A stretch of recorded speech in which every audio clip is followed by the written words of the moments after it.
All right. If you're watching this, you are tuned into another partner profile. My name is Areiona King. I'm with Bike Walk KC. And today with us, we have Jennifer Lynn with Black Girls Do Bike KC.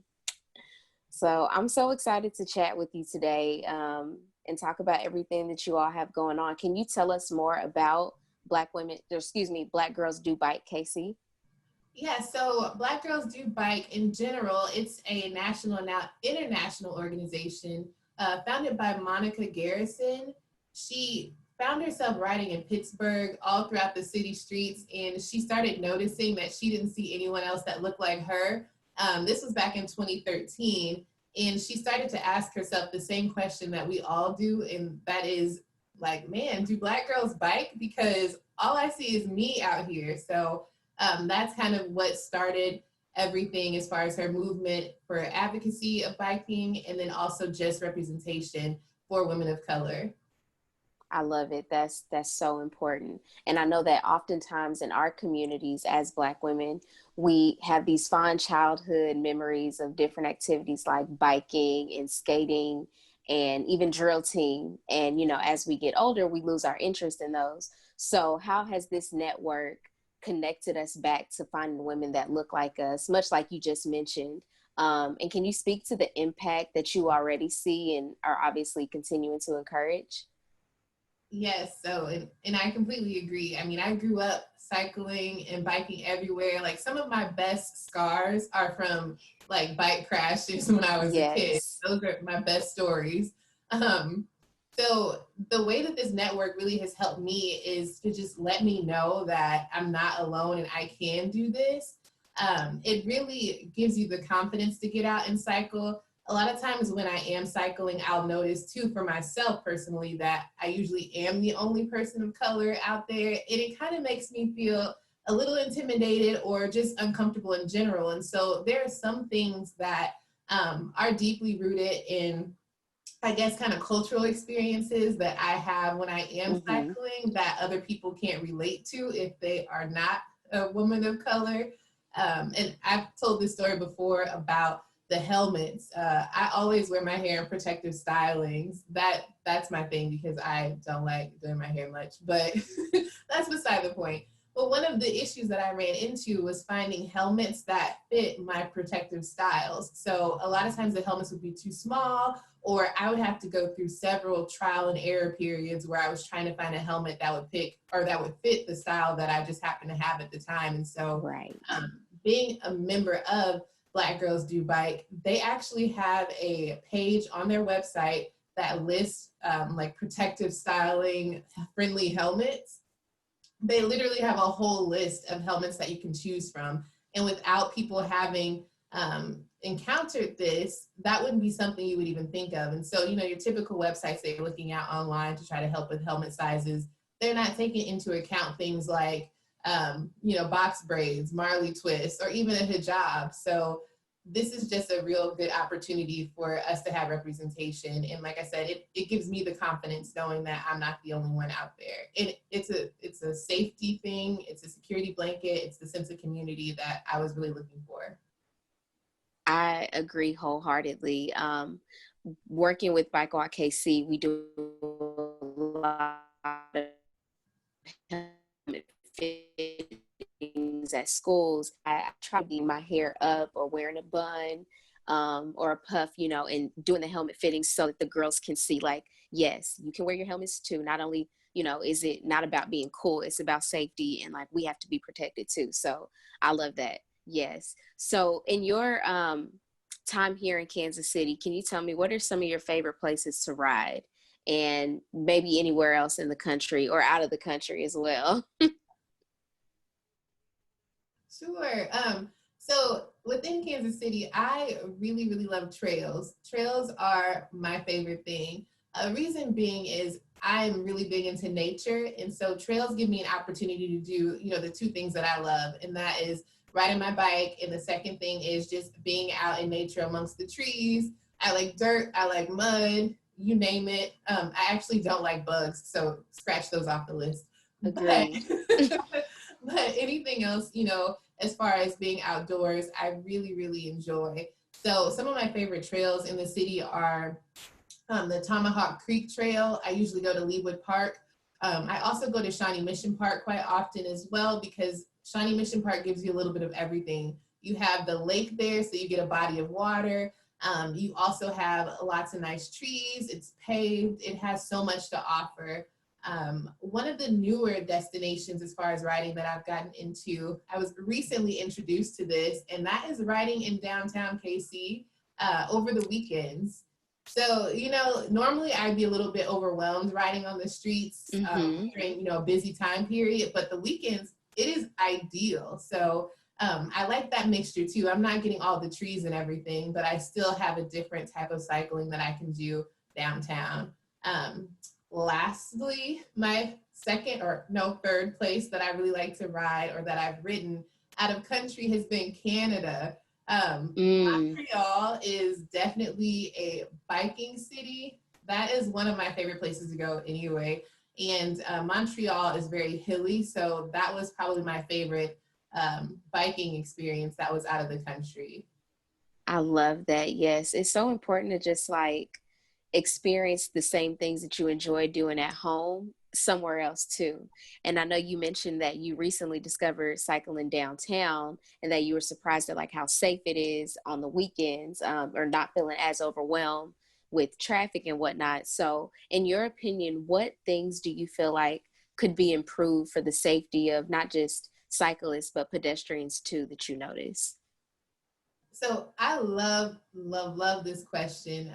I recently took the Confident City cycling course offered by Bike Walk KC. And one of the things that I pointed out is that being a cyclist and a pedestrian has made me a better motorist. Reason being, there are so many road signs and markings on the street that you normally would probably overlook as you're driving a vehicle. Absolutely. So yeah, the one thing that I will say that I just discovered too is the bike box for left turns, um, which is great. So Yes. that bike box, I actually didn't know that existed as a motorist because I would simply drive over it. And a lot of times you don't get to see the full gravity of all the things that are on the streets unless you're looking from an aerial point of view, or unless you're on a bike because you're so close to it. So I think that that's a wonderful addition. And I know that this isn't necessarily downtown, but I guess Midtown area, the cycle track, that's awesome. But back to your original question, I think one of the things that would help out the most is education for motorists, especially. As a cyclist, I am learning a lot of the different laws that pertain to cycling, but I think that motorists, probably Seattle or anything like that, where most people, or Portland, Oregon, where everyone is kind of on a bike.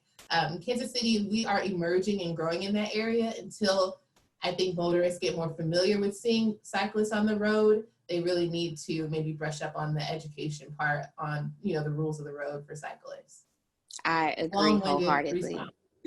No, I mean, a necessary response. I agree because until I started working at Bike Walk KC, I didn't really consider that people really utilize bikes as their main mode of transportation, and just how if that's, your lifestyle, you have to be just as safe as the drivers on the road. And so it's really been an eye-opening experience to see what that's like, and to be on the road myself cycling.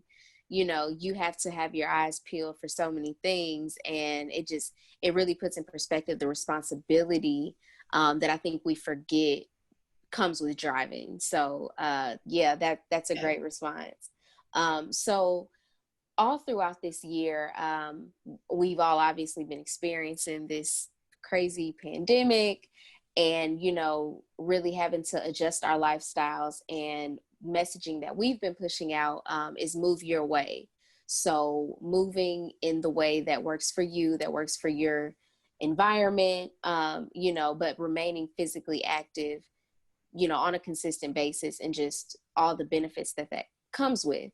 So for you, how important is it to continue to find ways to stay physically active despite everything else, in the midst of us? I put my physical activity as top tier list of Mm, priorities. I love that. Um, that really helps with where I am mentally, and especially cycling. That has really helped me. So, one of the things that I've adopted is just riding my bike to work. So, I'm very much a fan of efficiency and being productive. So, the most efficient way for me at the moment to get in my exercise is to incorporate it in, going somewhere or some of my daily tasks. So, as I'm going into the office, I'll ride my bike to work, and that really helps me to mentally prepare myself for the day. Mm, If you ever have ridden in the morning time, or just period, I guess, people are so friendly in the mornings. I usually will ride into work, and I'm greeted by all these highs and warm greetings by all the pedestrians or other cyclists that I'll see. Everyone's just in a good mood. And I really feed off of that. So usually when I get into the office, I'm already upbeat because number one, I've gotten my workout in. And then number mm-hmm. two, I've just been surrounded by all this positive energy as I'm going to my destination. And then lastly, when I'm coming home from work, if it is a stressful day, we've had a lot of those recently, riding my bike back home, that also is a way to decompress before I get into the house. And so again, I'm feeling good because I've let all that stress out and I've gotten it out on my bike. And then I feel a sense of pride because as a commuter cyclist, a lot of times when you're going somewhere, you may run into some challenges on the road and you're able to overcome those, and you have all these mini celebrations within yourself because you look back. I always look back and I'm like, I rode my bike all this way. It just makes me feel Yes. good. So those small wins and those small rewards, when you do get your body moving and looking back on, how far you've come, that's especially why I think it's important to keep moving and keep physical during this time when, mental health is definitely on the forefront. For sure. I love that. And yeah, it's something to like build that pride up for your endurance. And definitely being that representation, for people on the road, for whoever sees you to know that like people can look like you and participate in this also and like really make it a lifestyle. So I love that that is how you live your life. Now, if more people want to get information about Black Girls Do Bike, where can they seek that? They can definitely look us up on Facebook.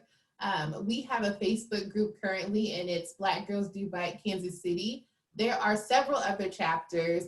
We are about 90 chapters strong now. So That's when you do your amazing. search, it's so awesome. When you do your search, just make sure you specify that it's Kansas City. And there are a few questions leading into it to get you involved. And it just is questions regarding like what type of bike do you have? What type of cycling, where do you cycle, questions like that, just to get a feel for what it is that you're looking to get out of our group and to make sure that we're meeting your needs too. That's awesome. Well, thank you so much, Jennifer. I've really enjoyed this conversation.